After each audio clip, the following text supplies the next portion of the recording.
Hey kids, do you like wrestling? Well, we like wrestling too. We are Shake Them Ropes here on the Voices of Wrestling Podcasting Network. Myself and Chris Novembrino kind of doing a lazy river of wrestling criticism, going through the news and whatever happened in stateside television wrestling. And also, you know what? Sometimes we just like to watch old stuff and talk about that too.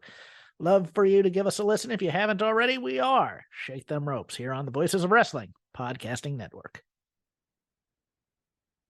Hello, do you like New Japan Pro Wrestling? Are you a Shin Nihon freak? If so, check out the Super J-Cast with Joel and Damon on the Voices of Wrestling Podcast Network. And even if you fucking hate New Japan Pro Wrestling, listen to the Super J-Cast anyway. Not just for our great show reviews, analysis, and pastrami sandwiches, but there's also usually some dick jokes somewhere in the obligatory opening 30 minutes of absolute nonsense we chat about every single week.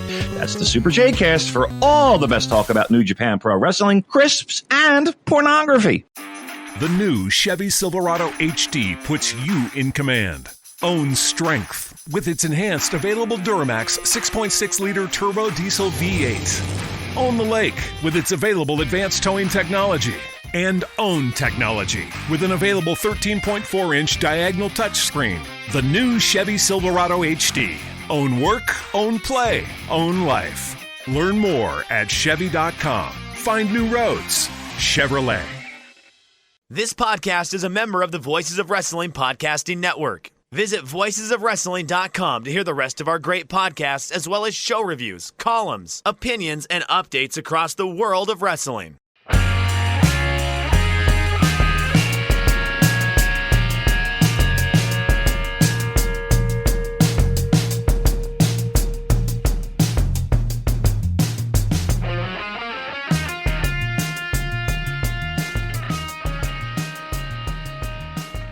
Hey kids, do you like professional wrestling? Well, we like professional wrestling too. This is Shake Them Ropes. I am Jeff Hawkins, along with his muffins, his lime spindrift. Chris is old, he's injured, and he works with children.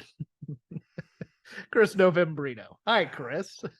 Hello, Jeff. Yes, every day we get closer and closer to that CM Punk promo of only a year ago being resonant and salient. Oh, I feel it. Oh, you have no idea because you have not been following the drama on social media. We will be getting to that in a moment. But first, attention must be paid. Rest in peace, superstar Billy Graham passing away on Wednesday. It was announced a little bit awkwardly on AEW Dynamite as well, but at the age of 79. I'm going to be honest, Billy Graham's heyday in the 70s, way before my time. But his legacy is all over 1980s wrestling. If you liked Hulk Hogan, if you liked Jesse Ventura, heck, if you liked Paul Ellering in Mid-South, if you liked Austin Idol in any ways, you liked superstar Billy Graham. Graham taking on the name Billy Graham after the famous televangelist. He was hired to work in California after being a bodybuilder and became part of the Graham family kayfabe there and chose the name Billy Graham. And also, this is something I did not know. It's on the internet, so it must be true. That part of the reason he was one of the first people to use the term brother in promos because that's how they spoke at revivals. So all the things I love about bad 80s promos, the daddies from the 70s and the brothers from the 70s as well now, attribute to Billy Graham a little bit. Dusty Rhodes took a lot from him. Ric Flair took a lot from him. Triple H said he was one of the reasons he got into professional wrestling. Of course, Triple H also a bodybuilder turned wrestler. I saw him on the decline when I was first starting my wrestling journey. He was in Crockett as part of Paul Jones' army, and he had already gone through kind of the karate thing that everybody watched before, and and then eventually he turned and he had a terrible match at He had a match at Starrcade 83 against Wahoo that didn't last very long, and then in 84 he had a his patented arm wrestling match against the Barbarian, and then a very terrible wrestling match against the Barbarian. I've made fun of this on the show before, but it felt like he was dying for 30 years. And that's just due to all the steroid use and everything, but also just the pleas for, hey, I need a new kidney. I need this. But I will not do him justice. But he is definitely a legacy wrestler that you should seek out a little bit. Peacock has a best of on there right now that I think I'm going to watch over the weekend. I don't think Dave Meltzer's going to have time for this week's Observer, but if he does, it'll be great. But next week's Observer, the obituary, Dave obviously loved Billy Graham and got into wrestling, I think, partially due to Billy Graham. There are three guys that Dave Meltzer loved: Billy Graham, Nick Bockwinkel, and Bruno. And he obviously took it hard if you listen to today's Wrestling Observer Radio. But I'll say to you, Chris, do you have any memories of Billy Graham?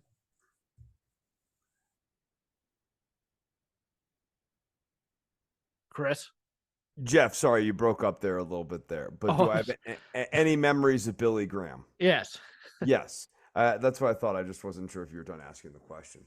So, I didn't watch a ton of Billy Graham matches growing up or anything like that. He was way before my time. But I was thinking about Billy Graham, and actually while you were doing an homage to him, I decided to Google it. And because it occurred to me that there's this character from the game Punch-Out and Super Punch-Out. Sandman. Super Macho Man. Oh, Super Macho Man. My fault. Yeah. Yeah. I always get those two mixed up.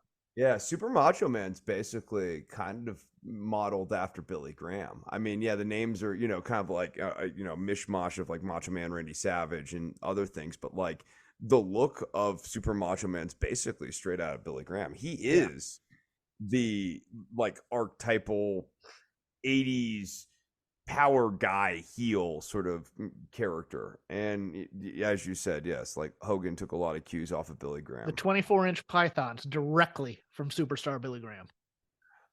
But Graham's matches, if memory serves, were never really anything to write home about. No. But as a presence and I'm always interested as to whether or not Billy Graham took a lot from Muhammad Ali or Muhammad Ali took a lot from Billy Graham. And after listening to Dave today, I'm still not quite sure, but I think they probably judiciously shared with one another.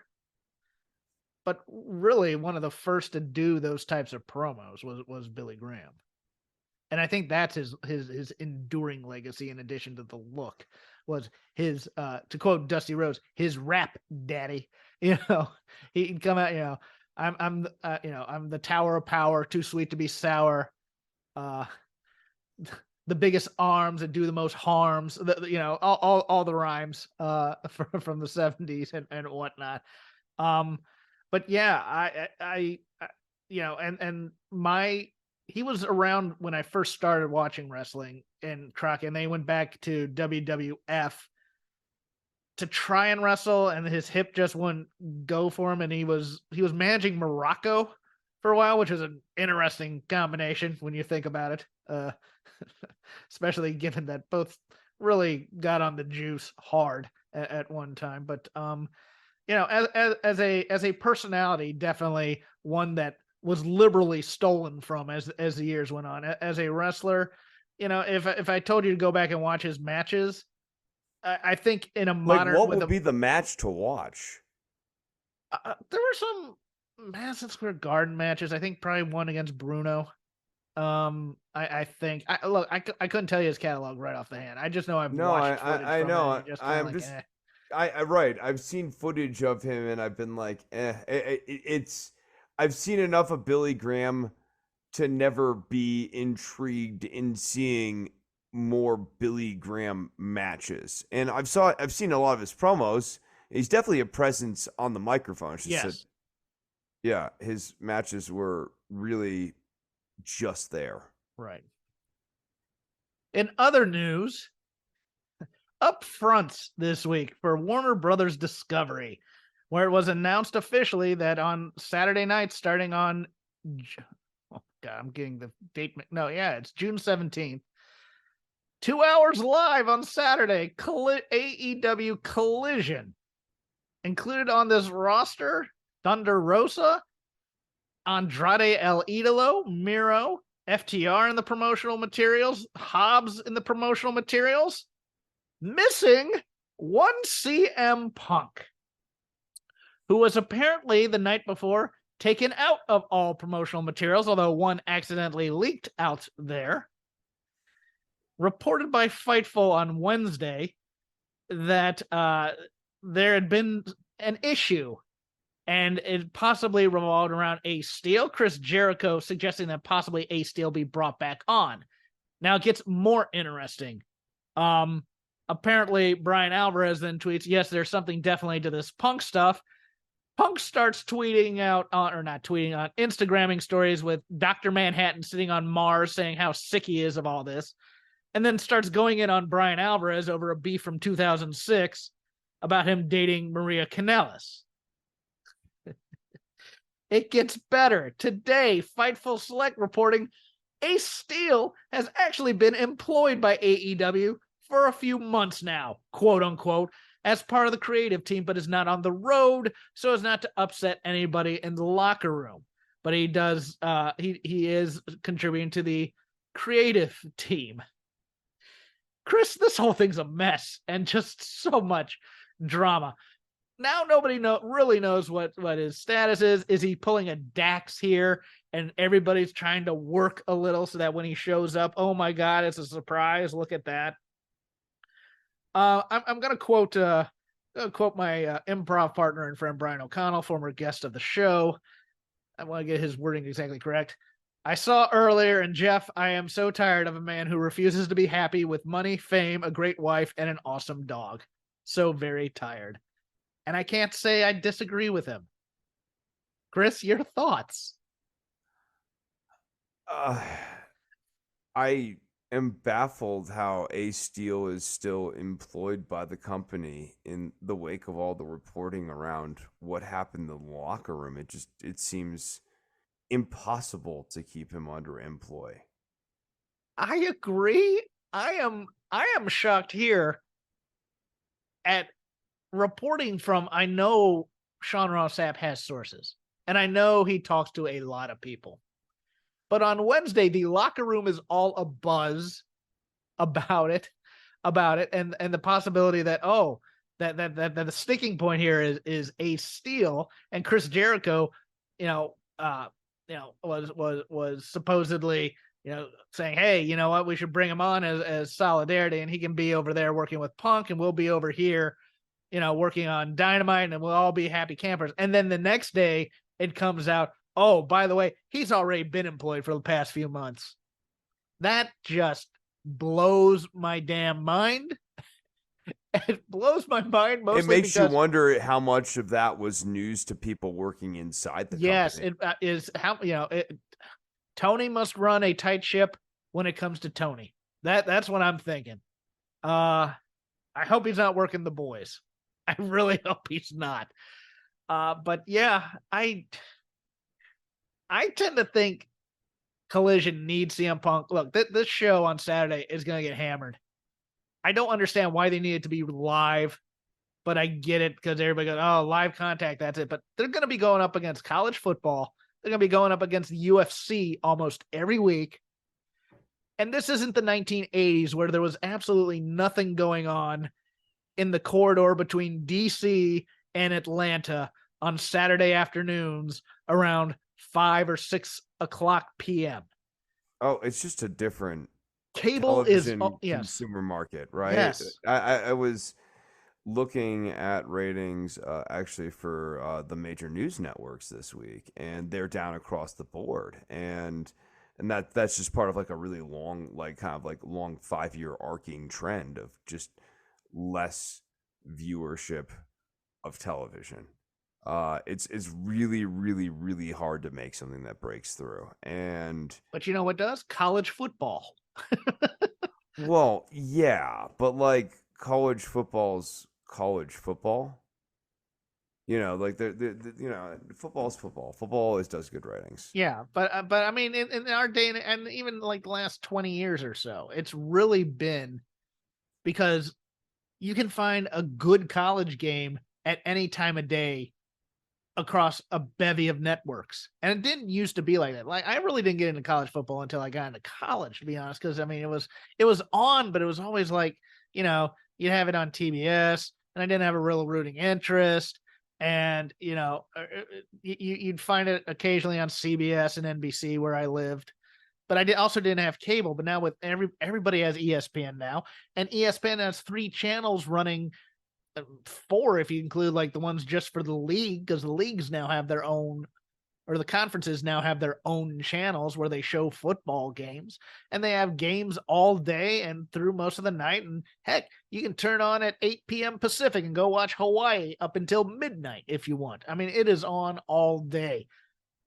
I'm fascinated by this. Also, no numbers announced for any kind of new TV deal, so the rumors remain just that, the rumors. Anything else on this? I don't think so. Okay. Brian Danielson also, according to Fightful Select, will be part of the creative team for Collision. Good pickup, you think? Interesting. I don't know that we've ever really gotten much of a flavor of what Danielson's sense of storytelling is. I kind of agree. And it's kind of weird. Because he's probably had the opportunity to take more control of his storylines in like WWE, and it just like, I just kind of want to have fun, I just kind of want to do my time, have a kind of a sheepish grin. We've never heard him as being necessarily a political animal, so to speak, and being creative. He's just not a big. He's like stories in the match, but he's just not a big like stories guy. Like if you watch, I have a documentary called Wrestling Road Diaries that Colt Cabana did with him and Brian Danielson right as he got signed by WWE. And you don't really, I mean, you get the sense that Danielson loves wrestling and he loves teaching. But the creativity part and story building and things like that just, I'll be interested. Let's put it that way. It just doesn't seem like it would necessarily be a strong suit where he's a big ideas guy, but you never know. You put guys in those roles and sometimes they just blossom. You get a guy in a room with 4 or 5 other people and you're throwing around ideas, and you get comfortable finally being able to throw out junk. It's like being in a writer's room almost. Once you're comfortable with the fact that you may give a spectacularly stupid pitch and you get more comfortable, you can become a genius in that room, by either helping somebody else's ideas or throwing out ideas for your own. So I'll be interested in that. It's going to do it for our news section. Now, the lazy river of wrestling criticism. Whatever we watched, whatever comes to mind, classic, new, what have you. I have watched a bevy of classic content, so I'll probably throw a little bit of that in mind. But Chris, I'm going to give you first dibs on the lazy river this week. Oh boy. It was quite the week of wrestling, especially on the WWE side. So where to begin?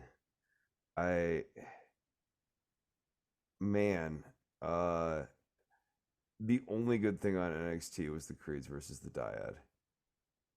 I would agree.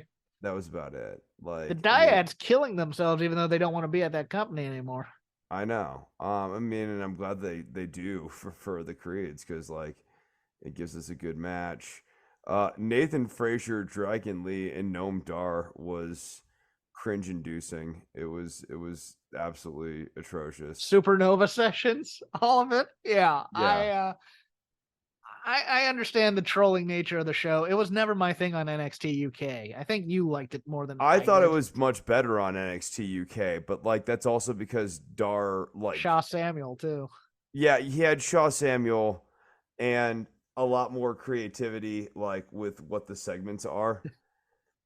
And you still have Nathan Frazier doing the John Oliver character Yeah. or whatever, like whatever it is that's supposed to be. I'll give Noam Dar one thing. I absolutely howled at the backstage segment with Last Legend. Lash Legend, and I don't know the first name she's using, but she goes by Miss Jackson. he very smoothly pulls out the Outcast. I'm sorry, Miss Jackson. I know you're for real. The interaction with him and Lash was great. The reference to Alicia Fox, Yes. and also like maybe the subtle implication that Dar has a type, and that Lash might be his type. Yeah. I don't know. Like I that at least cracks me up a little bit. But outside of that, man, like what's to say about this? Like Carmelo Hayes and Trick Williams, Mello. They're not doing a good job presenting Mello as a champion, and they never do a good job with babyface champions. And they had that issue with Breaker, like he's infinitely more interesting as a heel. Mello is infinitely more interesting as a heel, and he's an underdog who gets beat up every week. Right. And like he gets beat up every week, and then like Trick is like his buddy who's like supposed to be his heavy, but he's not even that useful. Right. Like there was a really good opportunity to sideline Trick for several weeks in the build to this, when you had Breaker have the feud with Mello, or in the build to Breaker's match with Mello, where you have Breaker, hospitalized Trick or whatever after the match, but they didn't even go that far. And Trick's not helping Mello.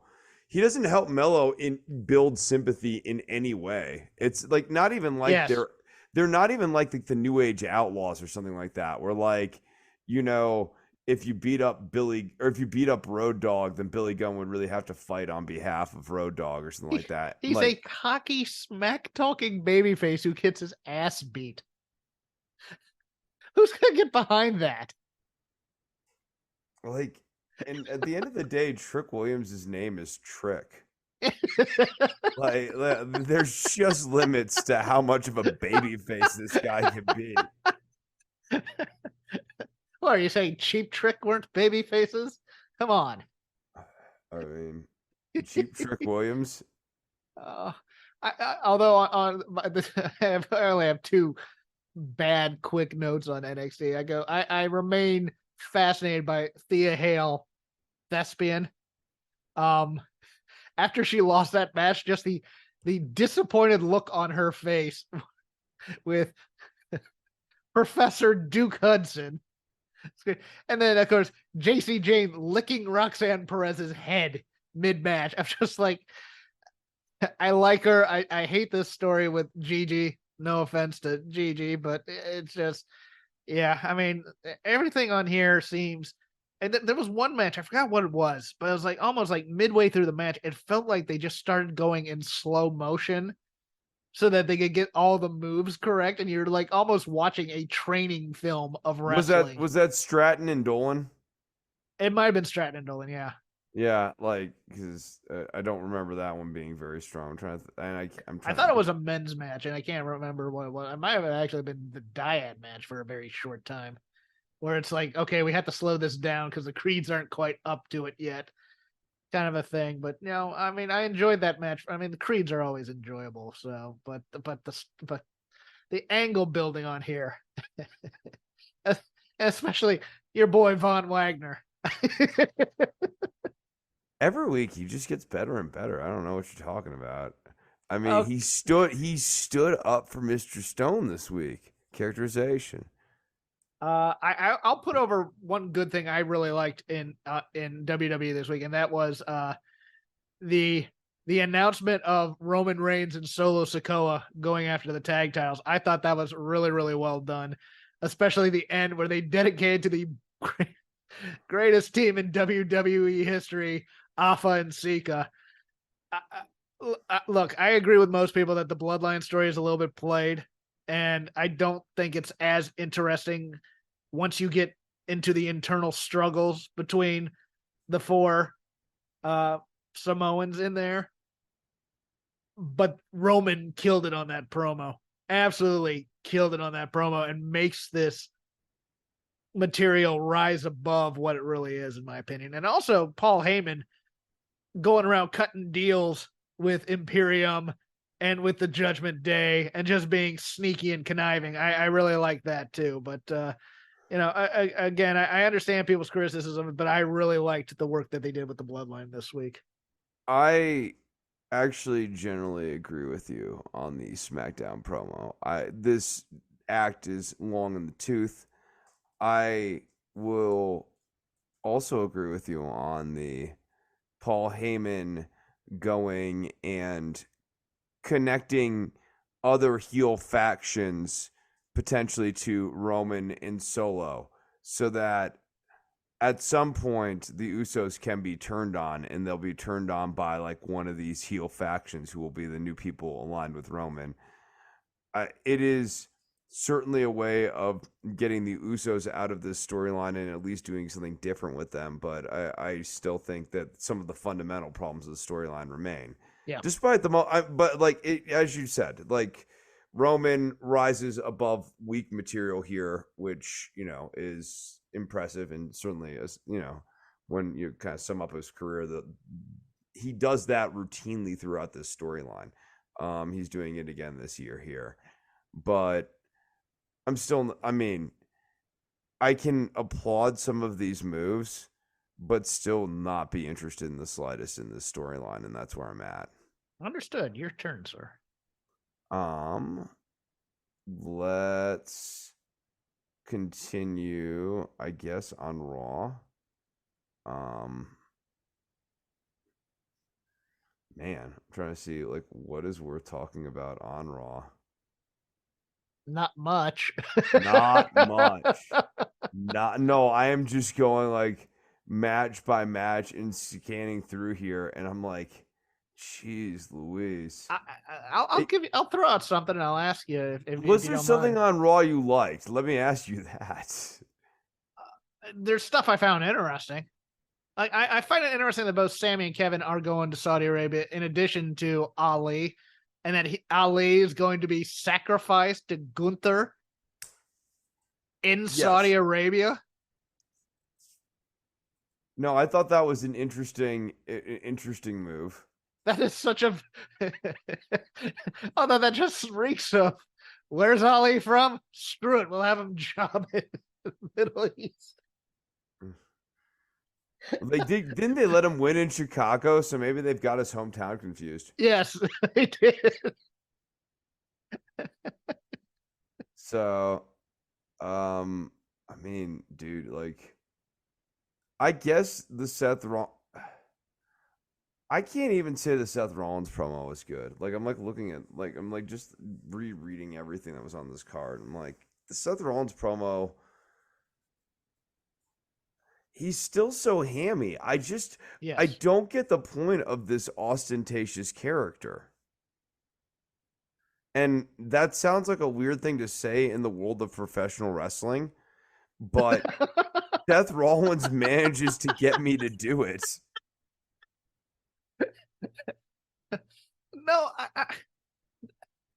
No, if this was, between both him and Becky, it's like I can't stand this man character, as I've said, because not because I don't like Becky being a badass. It's because I hate her promo style when she's the man, where she's really trying to, for lack of a better term, Conor McGregor it up, and she starts talking faster and faster and faster, and let me tell you something, that kind of thing, where it's almost fake anger.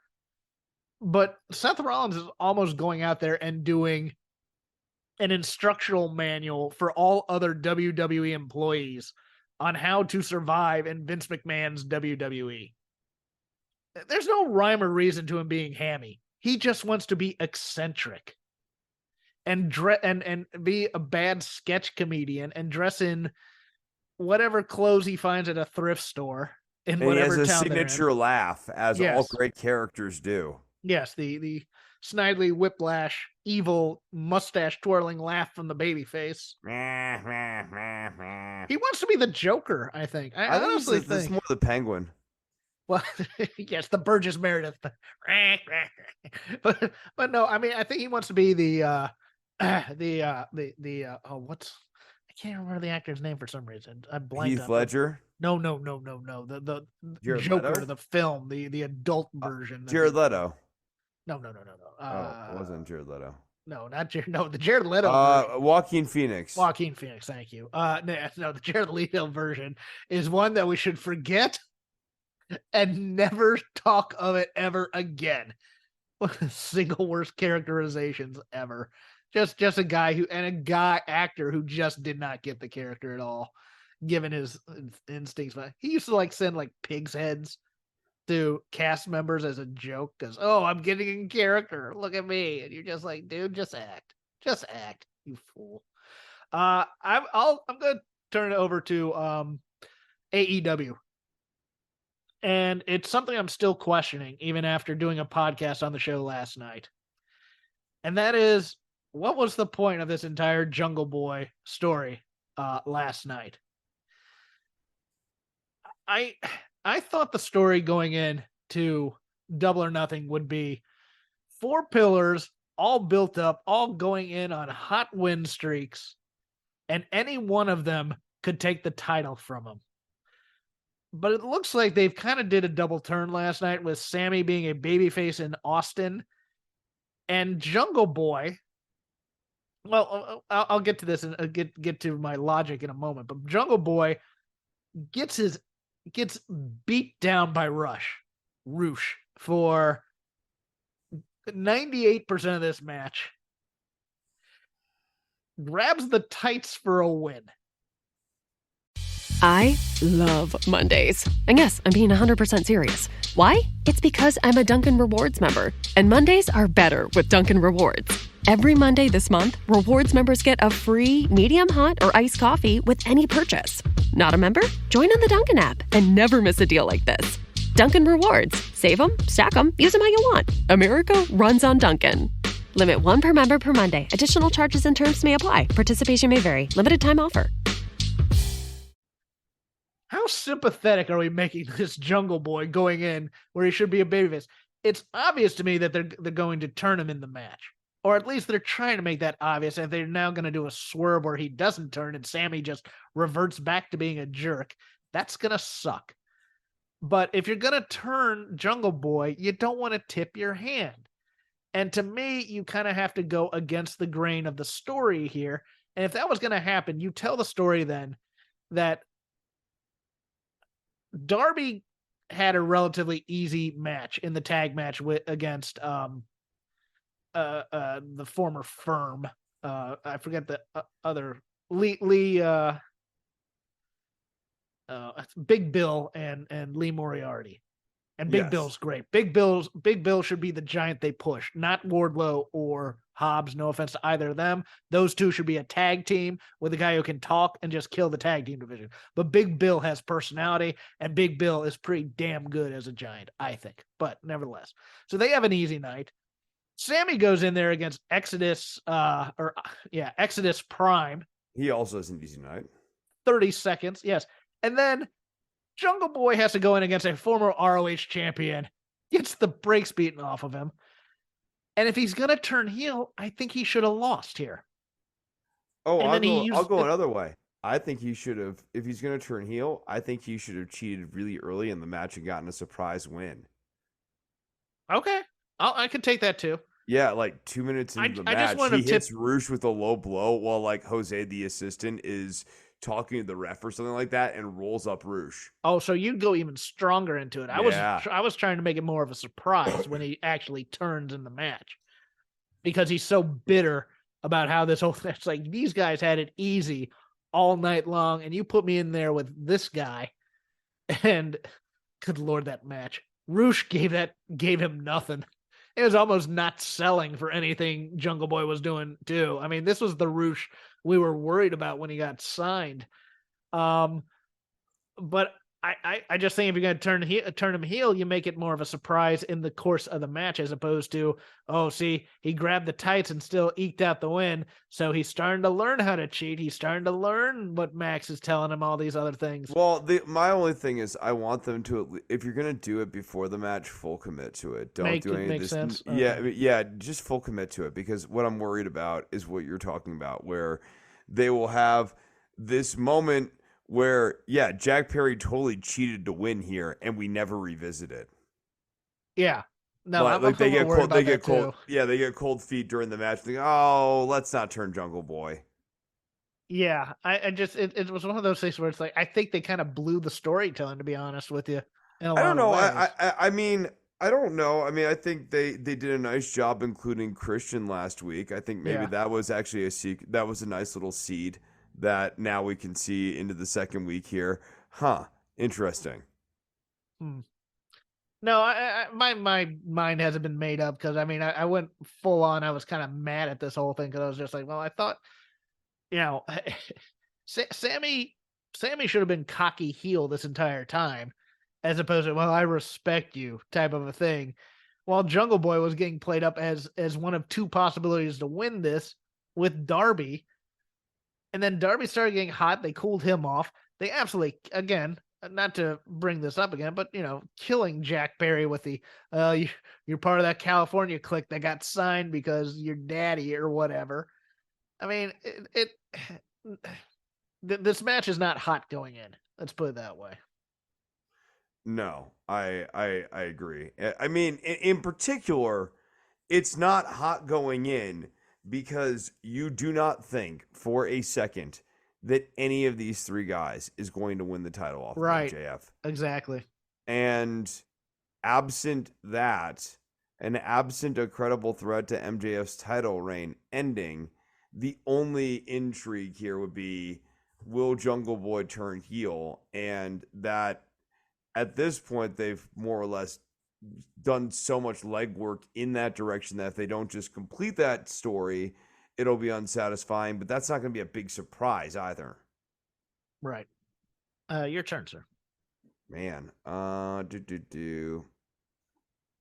we have hit a lot of AEW at this point.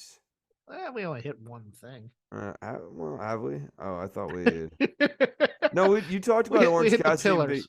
No, I didn't. You talked Well, about Orange I Cassidy. I mentioned the match. I didn't talk about it. If you want to talk about it, go ahead. I mean, I don't need to break down the match at length. What do you think of this? As he gets beat down last week by Kyle Richards of Aussie Open, and then he just challenges 20 other men to a battle royal. I mean, I think this is funny. I think he loses the title here. Do you? Yes. I think that's the way to take it off of him, but I don't think he loses it. Oh, you think he wins this? As like the feel good moment. Yeah. But they're gonna need a title change, and he also makes sense as a title challenger for MJF going forward here too. True. So I think this is the time to get the belt off of him. Now that you finish with the 4 pillars, you need new challengers for MJF. True. I liked the Jarrett, Dutt, Lethal, and Harwood and Cash Wheeler thing for what it was. I adored this. Yeah, I adored this. This is just cheap Memphis build right here. And look, I don't even mind Karen Jarrett, although it has me now thinking, who do they bring in on the other side to neutralize Karen Jarrett? Maybe Mama Briscoe. I don't know. I know, what's the polar opposite of Karen Jarrett? Who's available? And I can't think of anybody right offhand, but no, Maybe Alundra Blaze. I thought about that. That was actually the one that I was suggesting. If she's not under contract, if her Legends contract, it won't interfere with it. I don't know how that goes, but yeah, no, that one I could see. But yeah, no, this is just simple storytelling. Got a beat down. Satnam took a bump, which is kind of awesome, and then he gets mad and he rips his jacket and double choke slams Satnam. I want to see more of Satnam eventually, but yeah, and I liked also the subtlety of it looked like Jay Lethal wasn't completely in on whatever was about to go down right before it went down, because I think he's still very worried about Mark Briscoe. So I like that too. Yeah, everything about this worked for me. I agree. No, I like this. Ruby Soho and Tony Storm versus Britt Baker and Hikaru Shida. Like, I don't have a ton to say about this match. Some nice bumps in the middle. The finish is I don't know what it is about Ruby Soho, but I've just never really connected with her match style. Understood. I thought Shida was great in this match. Yes, Shida was the standout in the match. Yeah. She did. What was the spot she did from the top ropes to the outside? She kind of climbed over in the middle there and did a cross body block. Yeah, like that's like when I'm like closing my eyes, I can like sort of like revisualize that moment. She was definitely like the standout in this match for me. No, this Dynamite I thought was really, really good. The other thing that I thought was really, really well, the strong, main event was I thought well done. Yes. The finish to the main event was really a really good television finish. Mm-hmm. I would agree. I think my one kind of weakish spot was Ricky Starks. Oh God, whoa. What more can we say about Jay White and Ricky Starks? These two guys, I'm like this. The sum is less than the parts by like an order of magnitude. It feels like.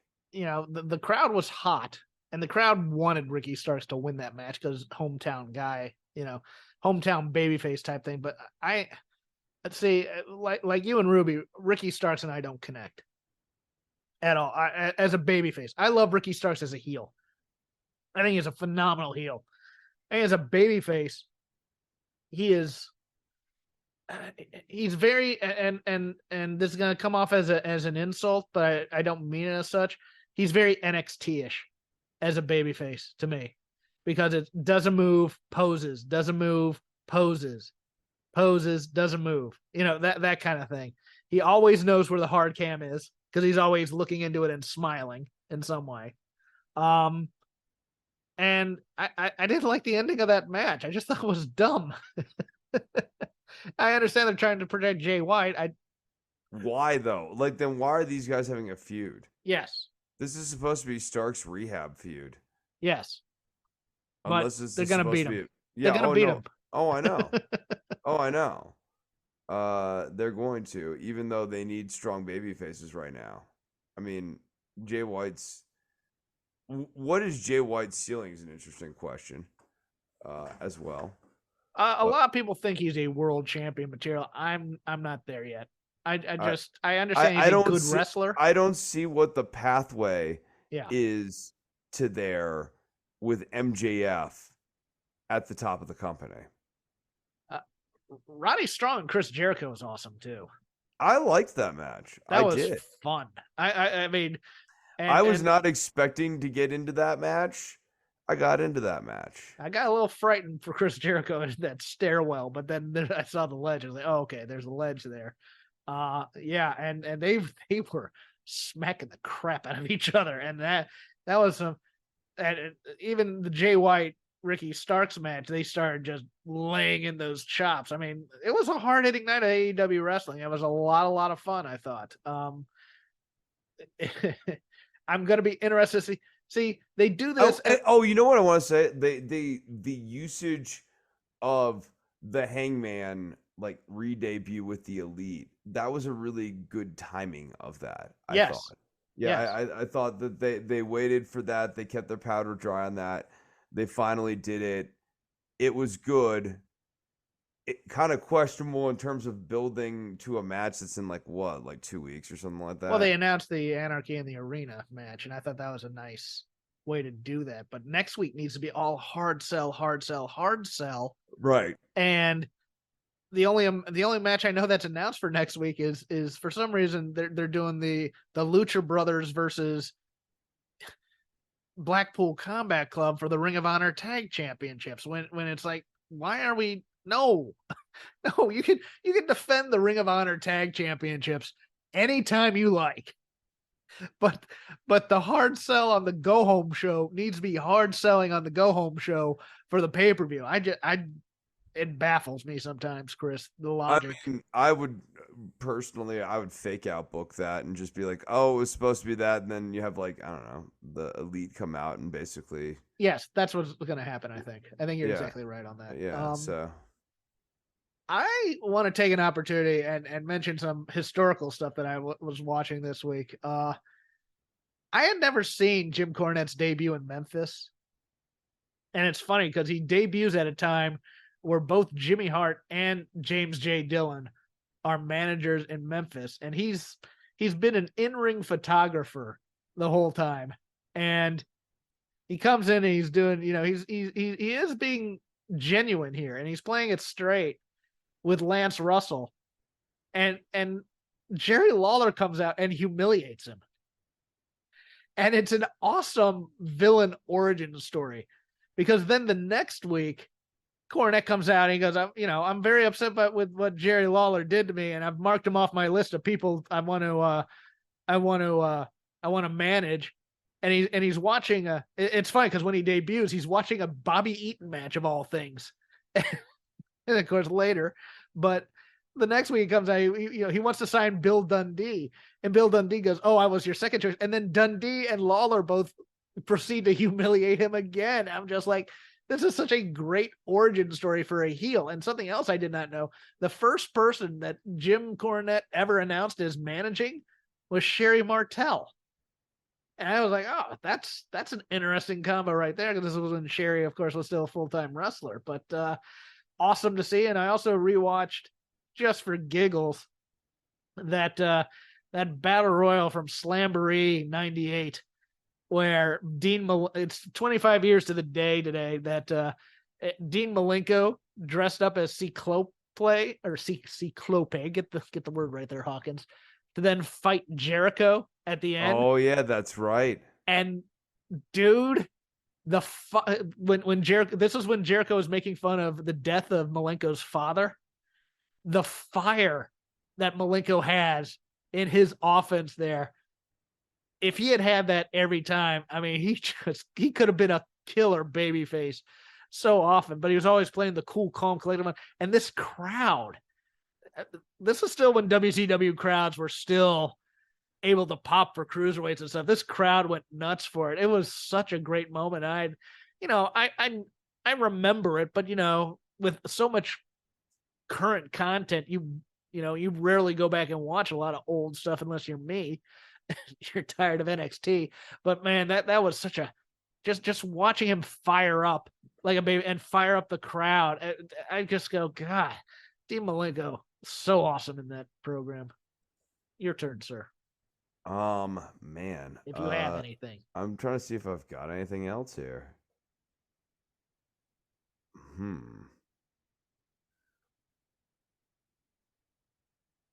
I don't know. I don't know that. Stunning audio. Okay, let's just cut it off then. Yeah, let's cut it off. All right, you follow me at CrapGame13. You can follow Chris on that's on Twitter. You can follow Chris on Instagram at DOCTOR_NOV. We are part of the Voices of Wrestling podcasting network.